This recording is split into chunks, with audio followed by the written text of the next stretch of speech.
Good morning, everybody. I'm going to give everyone a few moments to get logged on.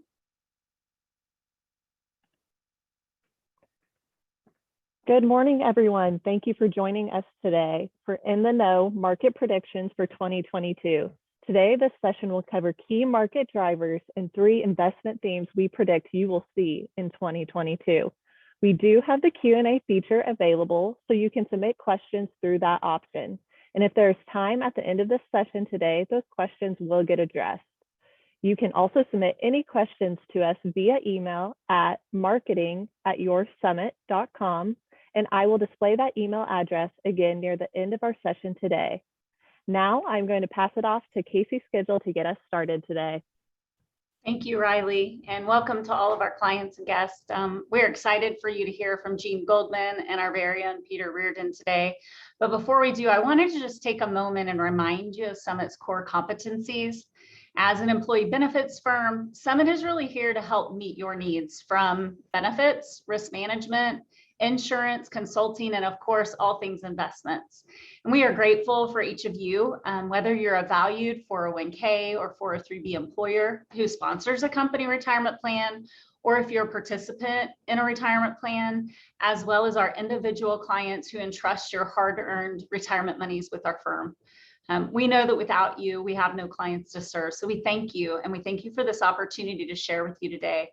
As we start off the new year, we recognize that many people set goals about their health, about their life, even about your finances, right? So today we look forward to sharing those key insights with you. And of course, I would be remiss if I didn't remind you that we all know that there's going to be some of those ups and downs in the market. So we at Summit recognize that you often have questions. And whether it's a question you have about your personal finances, whether it's about your company, our goal is to remain and be that trusted resource for your business and your personal assets. Our team is here to serve you and to take those complex challenges that you are presented with and then break them down to help you navigate your personal situation. So we thank you, and we want to make sure that we're always providing you that individualized guidance to help meet your goals. Today, we have 2 panelists that are joining us today. Our first guest is Jean Goldman, and Mr. Goldman is the Chief Investment Officer and the Director of Research at Cetera Investment Management. He is responsible for strategic direction and provides day-to-day oversight for Cetera Investment Management with a focus on providing unbiased research about the economy and financial markets, asset allocation strategies, mutual funds, and other investment-related topics. Mr. Goldman has more than 26 years of experience in the development of investment strategies, money manager research, and overseeing investment analysts. He is frequently cited in a range of national media outlets, including Wall Street Journal, Bloomberg, New York Times, Forbes, Rutgers, and has been featured as a keynote speaker at dozens of industry events and is a regular guest on high-profile networks such as CNBC and Fox Business News. And our next panelist is Peter Reardon, and Peter is an investment advisor representative and serves as an analyst at Summit.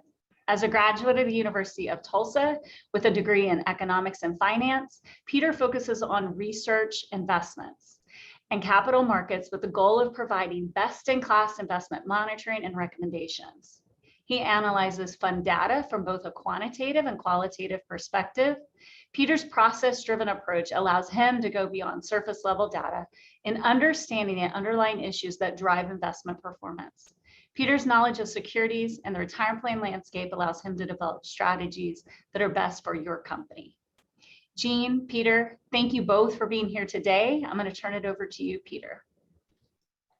Absolutely. Thanks for the introduction, Casey. I'm really excited to get this conversation going here and for everyone to hear from Jean. What an incredible opportunity for us to all get his insight. You know, when we think about the economy and markets in 2021, what an interesting year it was. From the woes of the pandemic continuing to the different parts of the stock market, like value and growth leadership, bouncing around, yet the market as a whole finishing the year very strong overall, to longer term interest rates rising and some higher inflation numbers. And then even seeing encouraging GDP numbers, yet a challenged labor market, just to name a few things. So Jean is going to help us make some sense out of what we saw in 2021 and more importantly, give us some direction on what we can expect in 2022. Please feel free to submit questions using the Q&A function or by submitting them to marketing@yoursummit.com, and we'll try to get to as many as possible. And I'll even be asking some as we go throughout the presentation and hitting on some common questions that we've heard from clients lately. So without further ado, Gene, I'll let you share your wisdom with us. Great. Thank you, Peter. Thank you, Casey. Thank you, Riley. Thank you, everyone. Hope you're all having a great day. So good morning. And what I want to do today is really cover our market perspectives around 2022. And from an agenda standpoint, what I'll do is two things. Number one, I'll give you a quick recap of what happened in the markets in 2021. It was a very interesting year. I know Peter touched on this a little bit, but I'll provide some additional details. And second of all, the crux of our presentation is really what are the three key themes we have for 2022. So with that as a backdrop, let's take a step back. Let's go back a couple of years. And 2 years ago, think about this. In 2020, we had the end of the longest recovery in the history of our nation. So think about this. It was 128 months. It ended abruptly in 2020. This was followed by the shortest recession we've ever seen in our country, 2 months, a recession of just two months. So if you take a step back, think about this. This recession was very special that we had. Obviously it was pandemic induced. Second of all, it was services led. So usually when you have a recession, people stop buying goods. But in this recession, we just stopped getting haircuts and stopped going to restaurants. It was a services-led recession. Third of all, and this is shocking, it was the first time ever that we saw personal income actually rise during a recession. Normal recessions, unfortunately, people lose their jobs, incomes decline, they fall. But we actually saw income rise because of the government benefits and other stimulus programs. So you take all this together, this creates a ton of ramifications in the economy that we have today. So if you look at the stock market in 2021, we had a great year. The S&P 500 was up about 28%. It had a really great year. But what was interesting is the one thing we did not see. We didn't see market volatility. Basically, stocks moved straight up almost the entire year. Why didn't we see much market volatility? Well, in 2021, there was a phenomenon called buy the dip. And what we saw, and I've circled these red circles here on the slide, every time the S&P 500, and the S&P 500 is a broad market index, every time it fell to its 50-day moving average, basically people went in and they started buying stocks. It almost became like an automatic trade. So we saw this occur 11 times last year, and in 10 of the 11 times, as soon as the index hit its 50-day moving average, boom, people went in and just bought. This helped to minimize volatility in 2021. Will this take place going forward? We'll see. We'll talk about this a little bit later. While the S&P 500 had a great run, it seemed like it was a very calm market. But if you look underneath it, and Peter touched on this earlier, if you look underneath it, it was a very, very much of a churning market. This slide is a bunch of stuff on here. The key thing to look at is at the bottom. The bottom, what we're doing is we're plotting growth versus value. At the beginning of the year, you can see that value surged above growth, and then in the second half of the year, growth surged above value. So while the markets were fairly flat in terms of volatility, underneath it, we saw a ton of market churning going on. Here's another example. In the last 6 months of 2021, large cap stocks for those big, large names were up about 8%. Small cap stocks, those smaller companies, a little bit more, economically sensitive, were down about 4%. This is in the same market. So we saw lots of things going on within the market, lots of churning all over the market. If you look at the bond market, in the bond market, we saw something interesting. So the bond market has had only its fourth down year since 1976. It's a rarity. Basically what happened was that yields moved higher and basically bonds sold off. And so a rarity occurred where that safe part of your portfolio was actually down. It's very interesting. Hey, Gene, just to plug in here for a second. Speaking of the bond market a bit, I think this is important for investors to understand. Can you shed some light on why rising rates like we've seen equates to seeing a negative bond market return? Yeah, and Peter, thanks for jumping in, because I knew that as I said that about the bond market and yields and bond prices moving inversely, I know that you were going to jump in and just add more perspective, but thank you. So let me take a step back, and Peter, great questions. So the question is, when yields rise, why do bond prices fall? Why does that make sense? Well, it's simple. It's mathematics. There's an inverse relationship between bond prices and bond yields. Really, if you think about it this way, when bond yields rise, so when you hear in the newspaper, you hear in, at Bloomberg up here right now, when you see on TV that the 10-year Treasury yield moved up, 0.25%, basically yields are moving higher. And what happens is that for the existing bonds that are already trading in the market, those bonds which have a lower yield have to match that yield. So what do? They lower their price. Basically, people push the prices down because they want the additional compensation, so the yields are all about the same. So really, it's a mathematics function, but really what it means is that when yields move higher, bond prices move lower because they're trying to match the overall yield of the entire segment of the bond market. And again, it's a rarity. This happened 4 times since 1976. Question you're probably asking yourselves is, well, with people talking about yields moving higher and you look at bond yields and so on, do we still invest in bonds? And the answer is most likely you do. Depends on your investment objective. We'll talk about this a little bit later, but bonds are still a safe part of your portfolio, and they can be a safe part of your portfolio. But again, we'll talk about this a little bit later when we talk about portfolio and diversification. So Peter, thanks for the question, and thanks for helping me clarify that. So let's go to 2022. And last year we laid out 3 themes, and I know that I think I spoke to you and your group back in late 2020, and in 2021 we discussed our 3 themes. And our 3 themes last year were: number 1, economic growth is peaking; number 2, inflation is less transitory than the Fed expects; and number 3, market volatility will increase. If you look back in 2021, we missed on 1 out of 3. We were right on 2. Again, where we missed was the fact that market volatility did not appear, and we can talk about this a little bit later. If you look at 2022, we have 3 themes driving our perspective on a go-forward basis. So number 1, economic growth will slow, but, and here's the most important but still remain above pre-pandemic levels. And I'll talk about the multiple reasons behind this. Second of all, the Fed has to play catch up. The Fed made some big policy mistakes last year, and they claimed inflation would be short-term. And there's some reasons why they said this, and it made sense, but they were completely wrong. And now the Fed is playing catch up. We'll talk about the ramifications behind this. And the third, I know this is the oldie but goldie, market volatility jumps, and we do believe it. And there's so many reasons why we're seeing, like today, I'm just looking at the markets. The NASDAQ at one point was up almost 100 points, down 80 points, now it's up 55 points. A huge volatile market. We expect volatility to be here for some time. So let me jump into these 3 themes. So again, the first theme, economic growth will slow but still remain above pre-pandemic levels. You look at this slide, and what this slide does is I've taken the last 8 economic expansions, and starting from point 0, so when they first started, and the line goes to the right, showing the growth of the expansion. And the black line on the far left is our current expansion. And what do you see right away? The expansion that we're in right now has come out like gangbuster relative to the last 8 economic expansions. It's surged dramatically.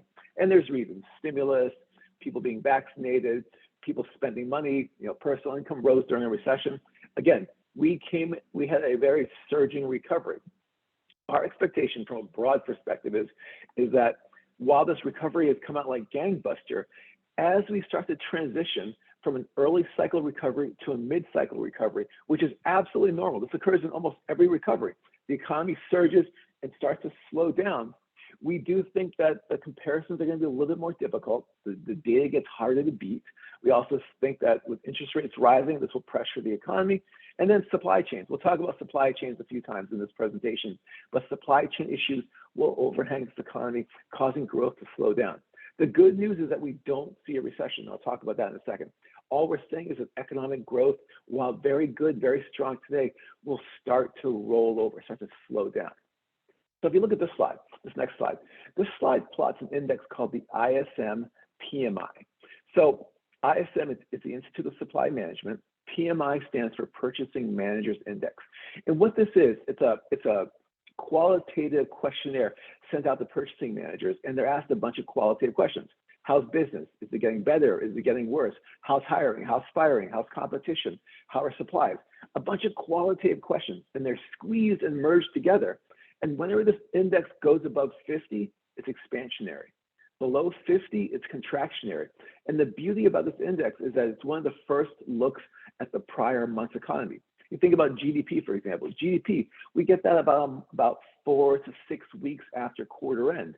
This report comes out a few days after month end. It's a great look at the prior month's economy. So if you look at the slide, what do you see? So the purple line at the top shows new orders, and the other purple line shows business activity.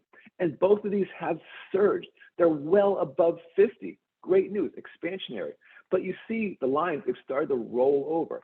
New orders are starting to slow down. Still expansionary, still above that magical 50 line, but they're expansionary, but they're starting to roll over.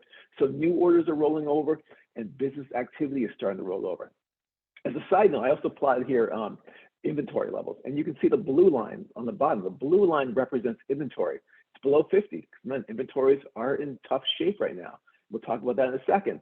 But the good news, which kind of goes into what we'll talk about later, is that that line is bounced off of its lows. Now it's moving up towards that 50 level. It's 46.7.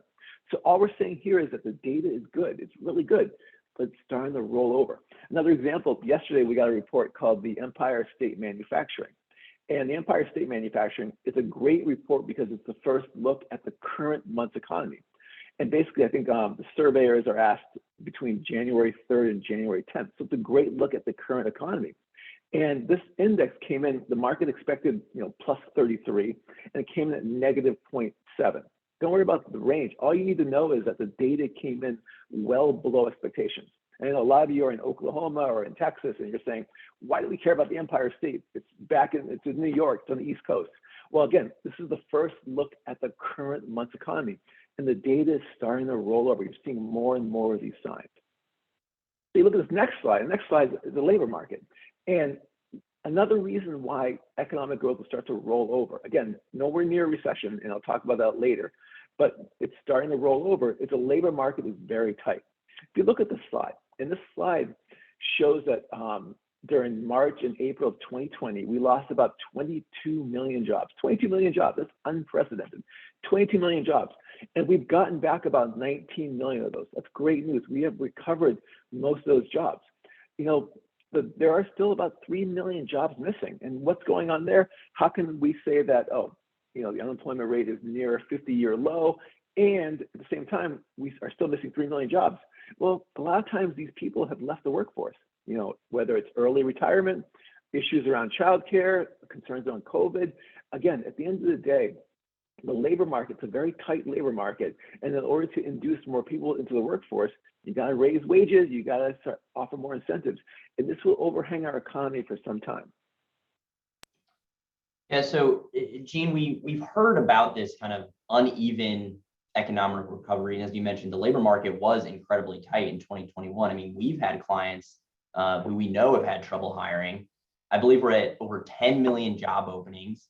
People are leaving their jobs at a high rate. Can you explain a bit more about some of the dynamics there and why specifically we're seeing this tight labor market, how it does make sense in context of that low unemployment rate that's under 4% now? And then also any insight to when this will normalize, if at all? Yeah, it's a great question, and just more clarification on the labor market. If you look at any indicator about the labor market, jobless claims, payroll reports, even the ISM, the PMI I talked about before, has an employment component. All of them are saying the economy, the labor market is surging dramatically, and it makes sense. Our unemployment rate today is 3.9%. Keep in mind, the all-time record low is an unemployment rate of 3.5%. We're at 3.9. We are almost there. The problem is that it's again, going back to mathematics. You take the calculation of the unemployment rate, number of people unemployed versus the people looking for jobs. The problem is that the denominator on the bottom is starting to decline because early retirement, COVID, childcare, again, a lot of these issues that people are saying, let me stay out of the workforce for a little while. And this is why unemployment rate is dropping dramatically. The key thing for our thesis on a go-forward basis, especially with vaccinations, especially with other positives, we do believe labor's participation will increase. But again, this is the dynamic that's holding off on our labor market right now. I know a lot of your friends are going to talk about the payroll report that came out back on, I think it was January 7th, that came in well below expectations. I think the market looked for 500,000 new jobs created, and it was only 199,000. Disregard that. There are so many data points saying that we are in a very strong labor market Again, this will continue to move. The question is, when will it start to be alleviated? Again, part of it is just vaccine, COVID related. Part of it is just people being more incented to come out of retirement and get, and do well. So thank you for the question, Peter. So let's kind of go the next area. So if you think about the economy, and I'm going to keep saying the same thing, the economy is very strong today.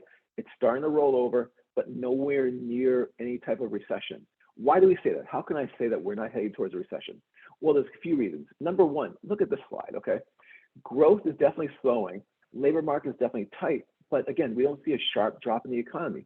Supply chain issues and strong consumer demand have really led to near record lows of inventories. This slide plots a simple data point. It plots inventory on the top divided by sales.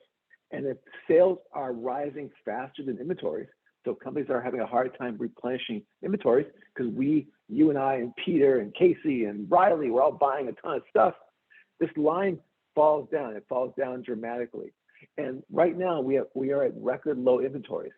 The good news is that as our economy shifts from this early cycle to mid-cycle, and as we start to shift our purchases away from goods more to services, these companies are going to have the ability to start to rebuild some of that inventory. And this helps to drive economic growth. So early to mid-cycle recovery, a slowdown in some of these purchases will help to start to allow companies to start to rebuild those inventories and improve these numbers. That's great news. The other reason why we don't see the economy selling off dramatically or falling pre-pandemic, you look at this slide here. We as consumers, we are very healthy right now financially. So we all know the consumer is about 70% of our economy, give or take a few percentage points. Consumers are in great shape. So you think about the stock market has rallied, home prices have surged. Home prices, think about this, the median home price has jumped 32.5% in the last 2 years. The median homes are up about a third in value. At the same time, as this slide shows, basically debt to income, so your mortgage debt, your credit card debt, all that stuff, relative to income on the denominator has fallen dramatically. We are in much better shape than we were at 2007. We are in much better shape today. So again, good news for the consumer. The consumer is in great shape and wealth has really moved higher. So first theme, again, growth is slowing, rolling over, but not falling below pre-pandemic levels. The second theme is really around inflation and the Fed. So as I mentioned, last year, the Fed claimed inflation will be transitory. And why they said this, and transitory means like short-term in nature. And there's a lot of reasons why they said this. First of all, they said, well, year-over-year comparisons will be difficult because when you talk about the inflation rate, it's really the percentage over the prior year. And the fact was, well, some of the rebuilding of the economy in 2020 will be, the year-over-year effect will start to slow down in 2021, and it'll be all good news. Inflation will be transitory. But with that said, the Fed made so many mistakes last year. There were so many reasons why they were wrong. Let me give you two examples. Number one, the labor market. So if you look here, this slide plots wage inflation. So wages growing. And then what you see on the right-hand side, wages have surged dramatically, up about, I think it was last night, up 4.7% in 2021. Huge jump. Also, if you think about it this way, leisure and hospitality up about 14% in wages year over year. Professional services up about 6.2%. Wages have surged dramatically. That's important. The more important point about why the Fed is shifting around, why the Fed has become more aggressive, or they need to be more aggressive, is this. Sticky and long-lasting inflation is rising very, very fast. So for example, you look at this slide. This slide is a busy slide. I apologize for some busy slides here, but you can see there's a surge in owner's equivalent rent. What this basically means is what someone needs to pay in order to rent a place, okay, long story short. And with median home prices up about 32% in the last 2 years, this has led CPI, so Consumer Price Index rent, is up about 4.2% in 2021. That's the fastest growth rate since 2007. And you think about rent and home prices, not home prices, rent and living costs, living expenses. It's a very sticky because all of a sudden your landlord doesn't knock on your door and say, hey, Peter, I know you've been renting our place for, say, $1,000. We decided since you're a good person and inflation's slowing down, we're going to cut your rent to $900. That does not happen. Rent is very sticky. And then you add on the fact that mortgage rates are moving higher, all of a sudden the cost to buy a home becomes more expensive. Therefore, people are going to rent more. If they rent more, boom, rent prices go higher. Again, rent and inflation is a huge sticky inflation that we're worried about. So, Gina, inflation's hard to predict. I mean, we saw that even with the Federal Reserve and their outlook on inflation last year. But this is an issue that I think is top of mind for many investors. As you said, the Fed's seemingly gone back on their short-term transitory view of inflation. So where do you see it going from now? I mean, how much do you see it retreating in 2022? Or do you think these stickier parts of inflation will keep it above the Fed's 2% target over the next year and on? Yeah, great question. So the Fed has a dual mandate. The dual mandate is to keep prices stable and to maximize employment. Employment is maximized, 3.9%. It's pretty good from an unemployment rate standpoint. Inflation, though, inflation is the key issue they're having right now. The Fed has a target of 2% on their inflation. But right now, if you look at inflation, it's about 4 to 5%. We saw CPI come in at 7.1% just a few weeks ago. Pretty high. We do expect that inflation will hover around this 4 to 5% at least through mid-year, but then it could drop to about 3 to 4% by the end of this year. Why is that the case? Goods prices. So prices of Peloton bikes and TVs and cars, they've surged dramatically. They will start to pull back somewhat. If you think about this, consumer durables. So consumer durables are those just, again, TVs and bikes, washing machines and refrigerators. Get this, they're up 21% in the last 2 years, 21%. Pre-pandemic, these were on a downswing. Remember, everyone talked about, refrigerators are coming down in price, computers are coming down in price. They were coming down in price. Now the pandemic, now they're up about 21% because of the significant demand. We do see some of that slowing down, especially as we as consumers start to go focus more on services as opposed to goods. The big concerns we have is just really rent inflation. As we talked about this, Peter, rent inflation is very sticky, especially when you have rising mortgage rates. This is going to put pressure on wage and on real estate inflation, on rent inflation. Again, it's a very sticky component of what we're watching right now. So thanks for the question. Let's move away from inflation. Let's talk about what the Fed is going to do. So inflation pressures are mounting, have mounted. They're up, they're crazy, they're big. Inflation is here. Our second theme, again, around inflation is that the Fed needs to play catch up. They need to address that inflation mistake that they made last year. And if you think about the Fed, so the Fed meets scheduled meetings 8 times a year. And then of those 8 meetings, half of the meetings, so 4 meetings, they release what's called the dot plot. And the dot plot is this document that allows each Fed member to anonymously put their expectation on inflation, put their expectation on where interest rates are going. And what happens is that this dot plot is compiled together, and then the median dot plot becomes the Fed's sort of target, what they're thinking on a go-forward basis. It's a closely watched indicator because it helps to dictate the future trajectory of interest rates. And if you look on this chart right here, if you go in the middle where it says 2022, the June meeting, we had a dot plot. June of last year, we had a dot plot, and the Fed indicated maybe 1 rate increase for 2022. Then you move to September, 3 months later, the Fed is like, definitely one move in 2022. Then you move 3 months later to the December dot plot in their Fed meeting. Boom, they're saying 3, maybe 4 interest rate hikes in 2022. So you can see how things have moved really quick, really fast. Interesting. But what's more interesting is what I want to talk about what came out earlier this year. Actually, and let me show you this next slide. This next slide is important. So next slide, it plots what's called the 2 to 10 yield curve. What it does, it takes the 10-year treasury yield and then the 2-year treasury yield, and it subtracts out the difference. And why do we care about the 2 and 10? So little inside baseball here, but the 2-year is a great proxy of where the Fed funds rate will be 1 year from now. It's the market saying, we think the Fed funds rate, and this is the interest rate that the Fed controls, will be 1 year from now.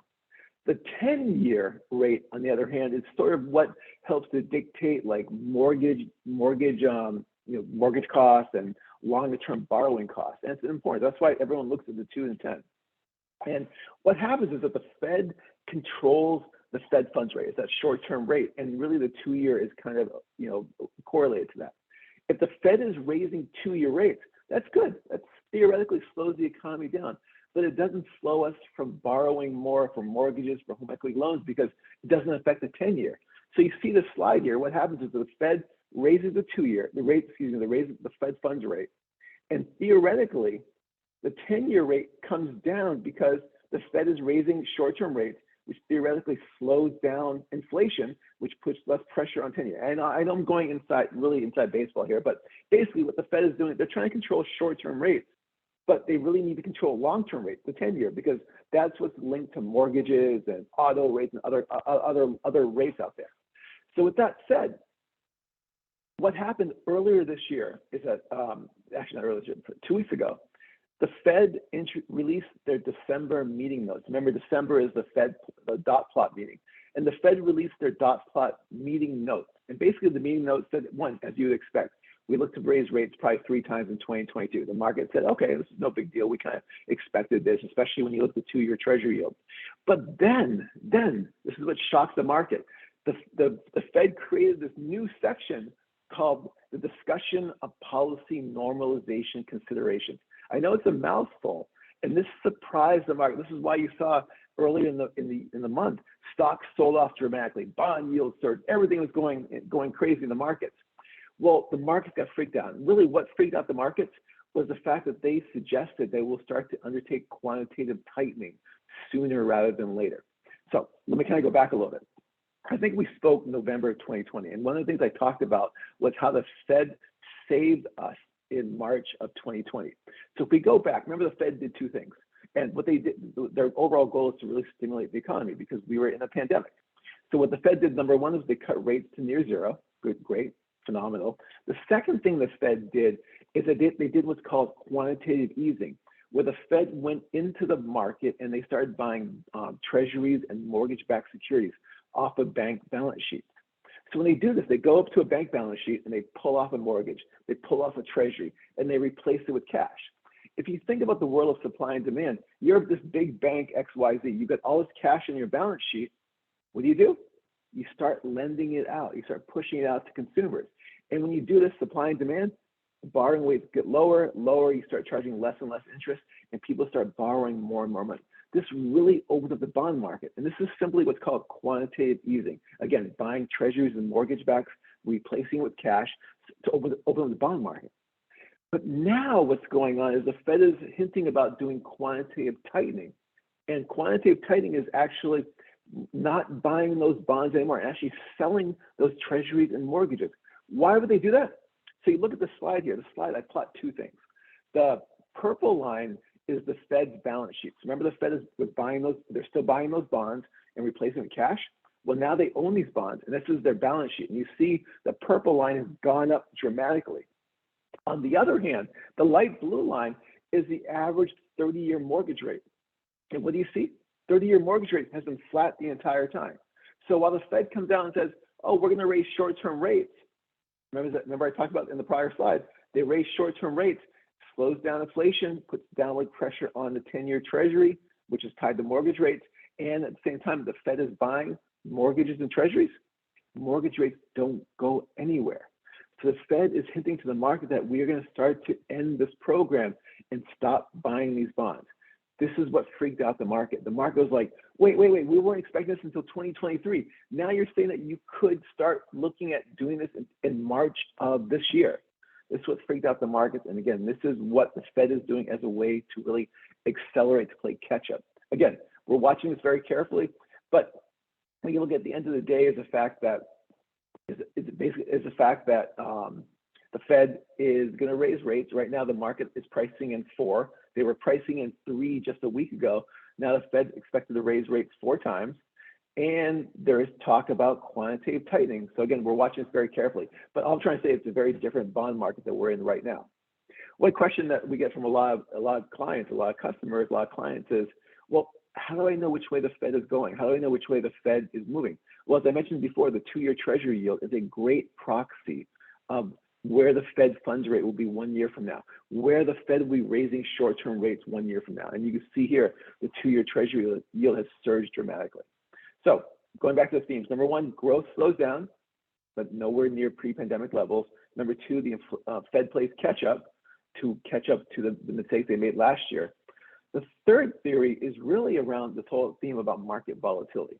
So think about the economy. On the positive side, we're making progress on vaccinations. I read somewhere yesterday that 80% of Americans over 5 years old now have at least one shot. Great news. Also, about 23% of Americans have had the booster shot. That's great news. This leads to, in our opinion, more labor force participation. It improves dramatically. Also, as we talked about before, supply chains are going to improve.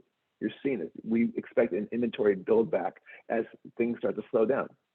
On the negative side, the Fed is playing catch up. We talked about this ad nauseum just now. Also, you take all these uncertainties. The question for us is that you have this good news and this bad news. What's the timing of this? How long will it take the Fed to raise rates? How long will it take supply chain issues to be alleviated? How long will this all take? We don't really know. We have some ideas, but we don't really know. The problem is, which ties to our volatility theme, is that the markets are pricing in absolute perfection. So if you look at this slide plots what's called the PE ratio, the price to earnings ratio for the S&P 500. So again, the S&P 500, it's a market index. It's a broad measure of the market. Price to earnings is the price of the index divided by the earnings. And as it moves higher, it's more expensive. As it moves lower, it's cheaper.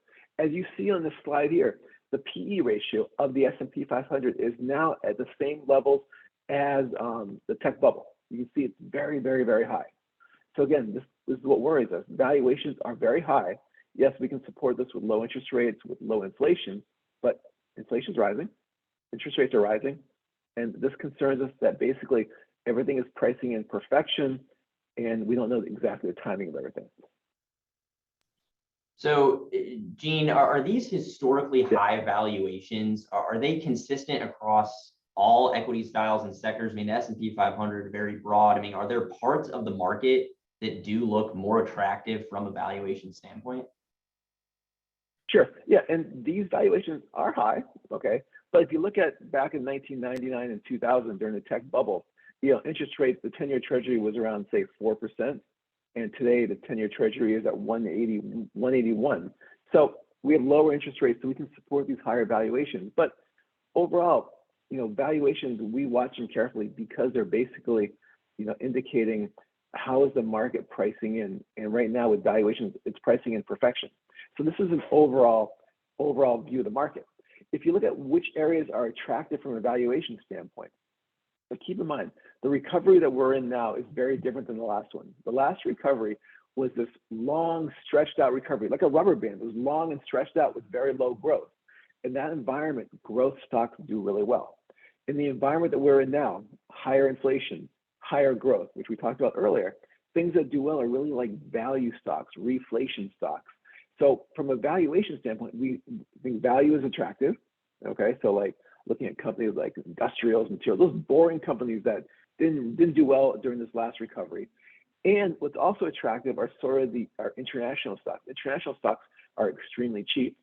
Also, small cap stocks are really cheap. I guess at the end of the day, everything is cheap except for large cap growth right now. Large cap growth is super expensive. And this is why this year you've seen, I think through yesterday, with rates moving higher, the NASDAQ composite is down about 9.9% from its high set on November 19th of last year. So this is why these more aggressive growth names have taken on the chin this year because, again, they had rallied dramatically. They had high valuations. And now with interest rates starting to rise, people are starting to question the valuations of these companies. Again, there's opportunities, but again, this is what we'll talk about later, diversification and being diversified to all across the market. If you look at this slide, okay, this slide, it's called market breadth. And I know some people say, oh, the market has really bad breadth right now. That's just a Gene joke, ignore that. But markets have poor market breadth with a D. And what this means is that when the market moves higher, you want a lot of the stocks to appreciate with the market. That means it's a healthy market. That means the market's moving in the same direction. What do you see here? And I know this is complicated, a lot of stuff going on here, but despite the fact that the NASDAQ composite has rallied, had a great year last year, only about 31% of stocks are trading above its 50-day moving average. All this says in a nutshell is that the markets are moving higher, but not all the stocks are moving in the same direction. Usually you see this number around the 70s or 80s is a good, healthy market. It's at 31% right now. The market's not that healthy because of this poor market breadth because of this uncertainty. You look at earnings, okay? So there's the old adage that earnings drive stock prices, and it makes sense. If the economy is doing well, you as a company sell more widgets, you generate more earnings, people buy the shares of your company. So earnings drive stock prices. All, makes sense. And I know there's some assumptions there, but that makes sense.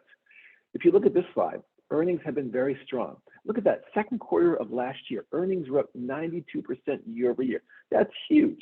In the third quarter, up about 39%.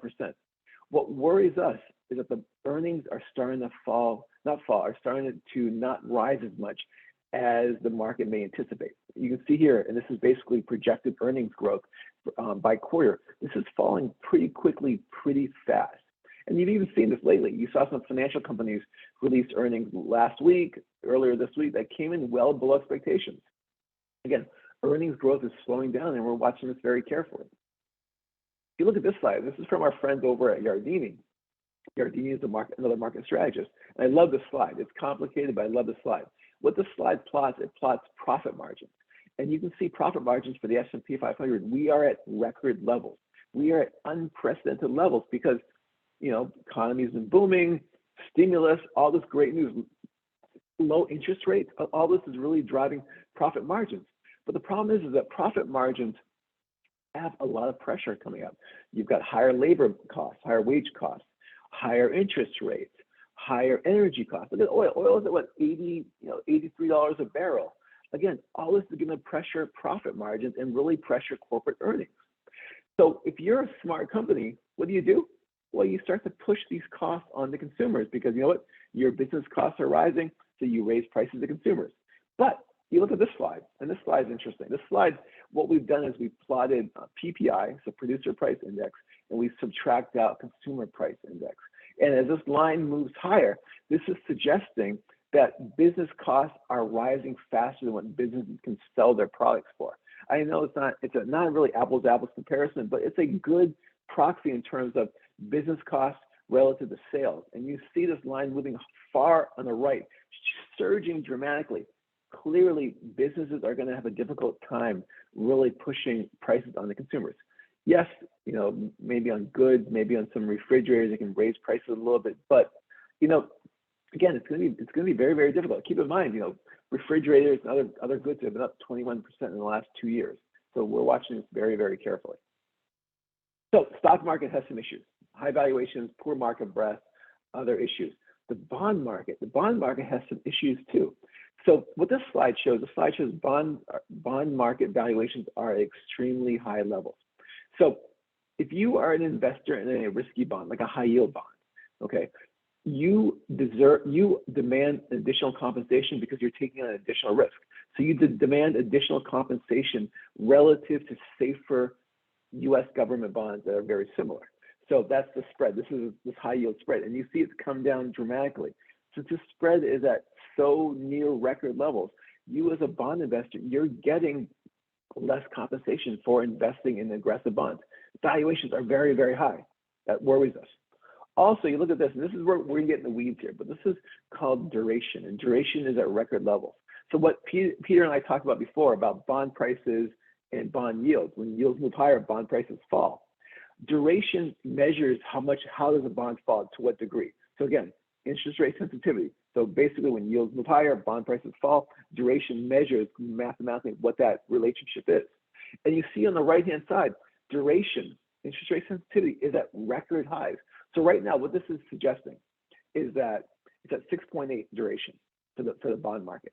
So therefore, if let's say interest rates move 0.5%, okay, 0.5%. Keep in mind, year to date, the 10-year Treasury has moved up about a third of 1%. So let's just say it moves up 0.5%. Your bonds are going to lose on average about 3.4%, and they move up 0.5%. This is interest rate sensitivity. This is duration, what it's working on. This is what we're watching very carefully. So all we're saying is that valuations in bonds are very expensive. Bonds are very interest rate sensitive. The good news is that not all bonds move in the same way, and there's diversification, which we'll talk on later. But at the end of the day, are the fundamentals that we're worried about in the stock and bond market. So the question is, how high can yields go? Where can they move to? And people keep ratcheting up their expectations for yields. We do believe yields are going to move up dramatically. So you look at this slide. This slide plots two things. It plots the 10-year Treasury yield. And remember, we always talk about the 10-year Treasury yield because that's what mortgage rates are tied to, the 10-year Treasury yield. And the purple bars are the CPI inflation, Consumer Price Index inflation. What do you see? These two are usually very correlated. They both move up. They both move down together. Boom, on the far right-hand side, inflation has surged dramatically. The 10-year Treasury yield has moved up a little bit. We do see the 10-year Treasury yield moving higher, especially if the Fed follows through and does its quantitative tightening, which we talked about earlier. Again, something we're watching very, very, very carefully. So what does all this mean? Okay, and this, again, our third theme is that market volatility is going to increase. What does all this mean? You've got high valuations in stock markets and bond markets. You've got poor market breadth. You've got record level of duration. You've got all these headwinds facing the markets. All this says to us is that market volatility is going to increase. Makes sense. But second of all, and this is important, the chances of a market correction increase every single day. So I know market corrections are scary. It sounds scary. But keep in mind, a market correction occurs on average about once every 8 months. We haven't seen a correction since February of 2020. So it's been a while, almost 2 years. Great news there. So corrections occur once every 8 months. Second of all, corrections are healthy. So correction is a way that there's a lot of people on the sideline, a lot of cash on the sideline.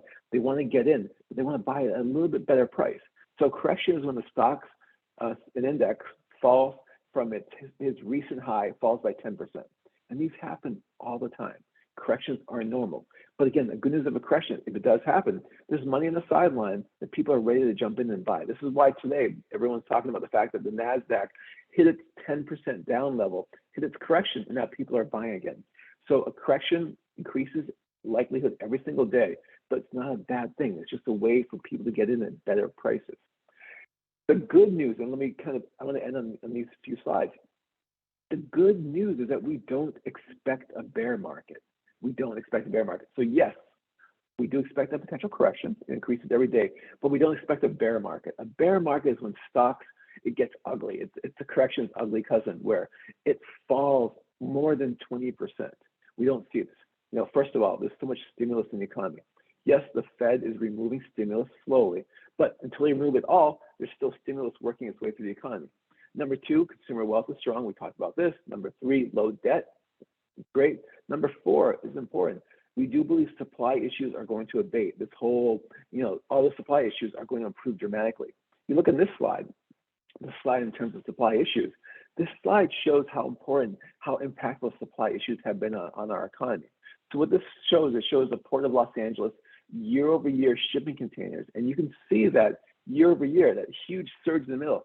We were well above what we normally ship in through the Port of Los Angeles. I think on average, there's usually about a handful of ships waiting to be unloaded in the Port of Los Angeles and Long Beach. At one point, we had 118 ships waiting to be unloaded. Now we're back down to pretty lower levels again. Supply chain issues are going to improve slowly but surely.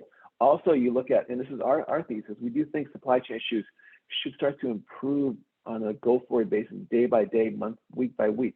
Why do we say this? Number one, as you and I and Peter and Casey and Riley, we all start to purchase less goods. We start buying services, start going out to restaurants more. We start going on vacations more. We start just doing other things like that. That should alleviate some of the supply chain issues. The second issue is, it's an extremely important one. The Chinese New Year is on February 1st.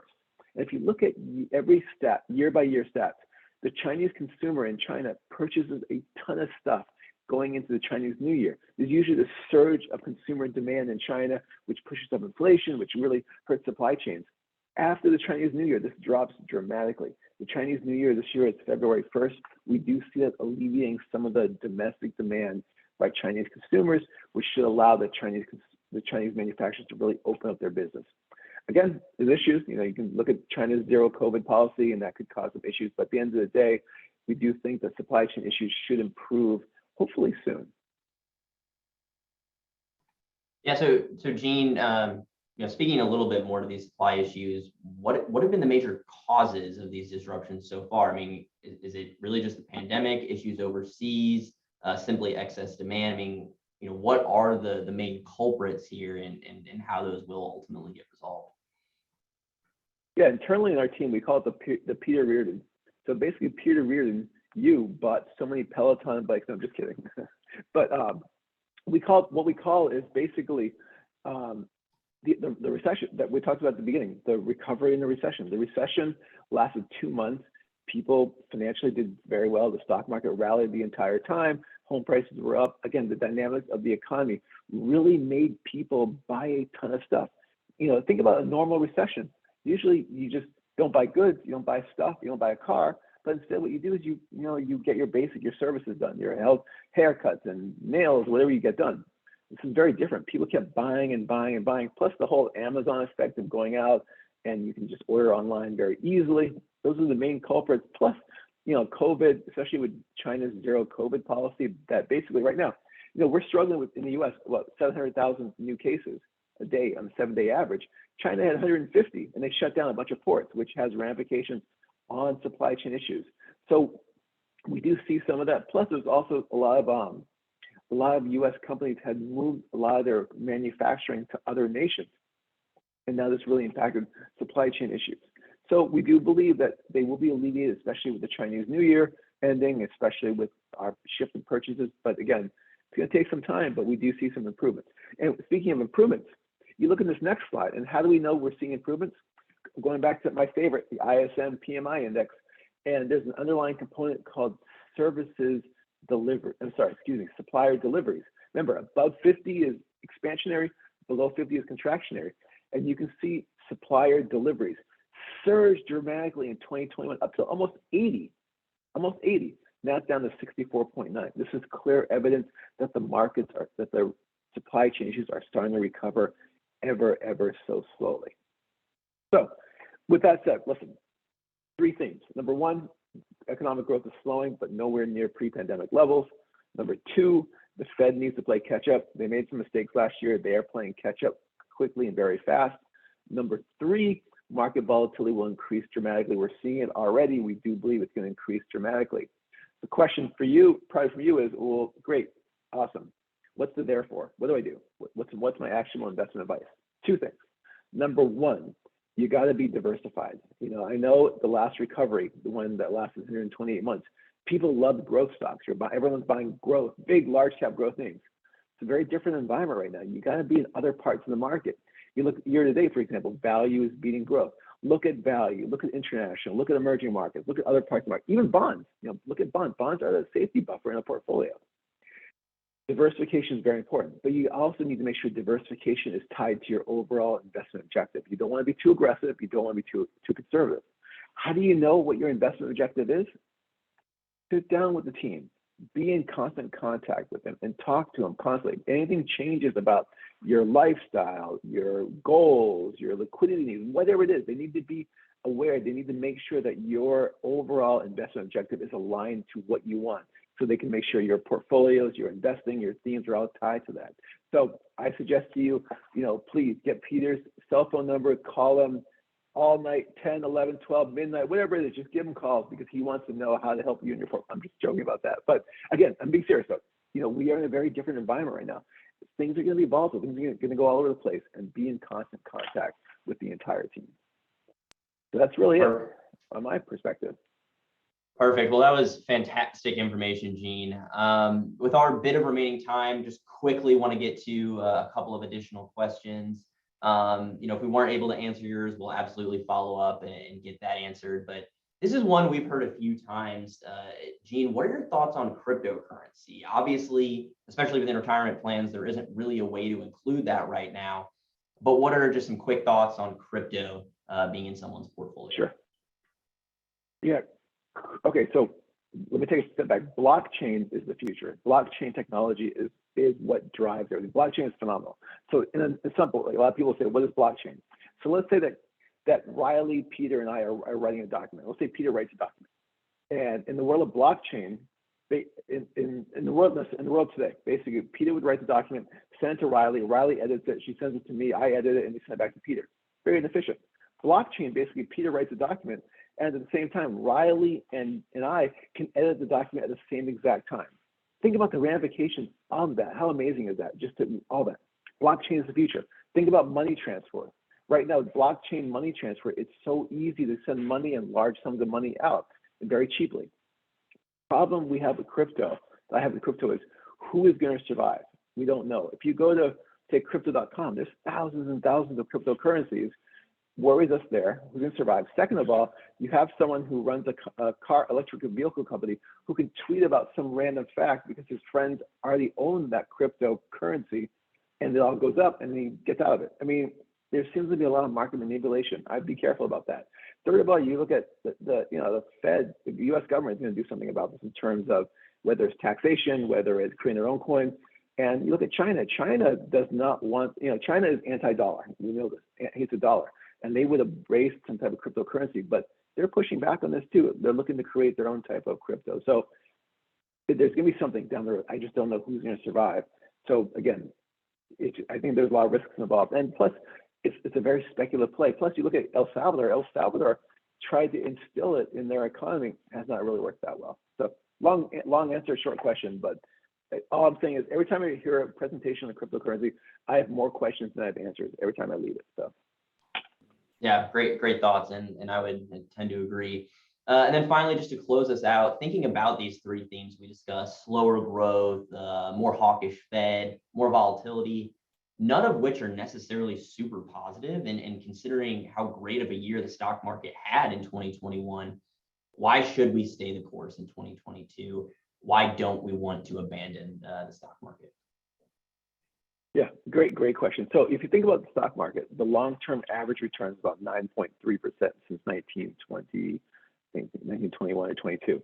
So the stock market, because of the additional risks you're taking in it, you have long-term capital appreciation. So again, it makes sense. We just think that returns will be a little bit more muted this year than they have been in a while. We've had a good run in the market, but returns are going to be a little bit muted. Low single digits, maybe mid-single digits may make a little bit more sense. But again, do you really want to be overweight bonds with yields moving higher? Maybe not. Cash is very low. There's other issues. So the key thing is, yes, be in the stock market, but just be diversified, relevant, related to your investment objectives.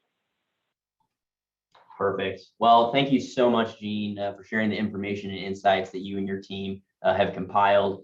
Here at Summit, we're always using these outlooks and the research behind them to inform the strategies we're advising with respect to our clients' investments.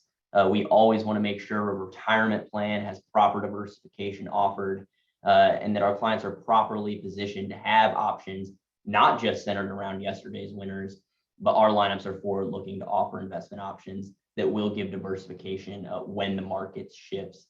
We're here to help employees understand how to navigate the markets and really be well prepared for their financial future. Additionally, I know our wealth management team is great at incorporating this research into their financial plans and setting up clients to have that income for life. So thank you all very much for attending the webinar today, and please don't hesitate to reach out with questions on today's material or any ways that we can be of assistance. So thank you, and I will pass back to Riley for just a few closing remarks. I'd like to thank Gene Goldman, Peter Reardon, and Casey Schedule for their time and sharing this timely and valuable information with us today. And we would like to thank all of you all for joining us in today's session. Please be sure to follow us on social media. If you have any questions from today's session, or if you would like to be connected to a resource at Summit, please contact us at marketing@yoursummit.com. Have a great rest of your day, and we'll see you next time. And thank you for letting us help you reach your summit. Thank you.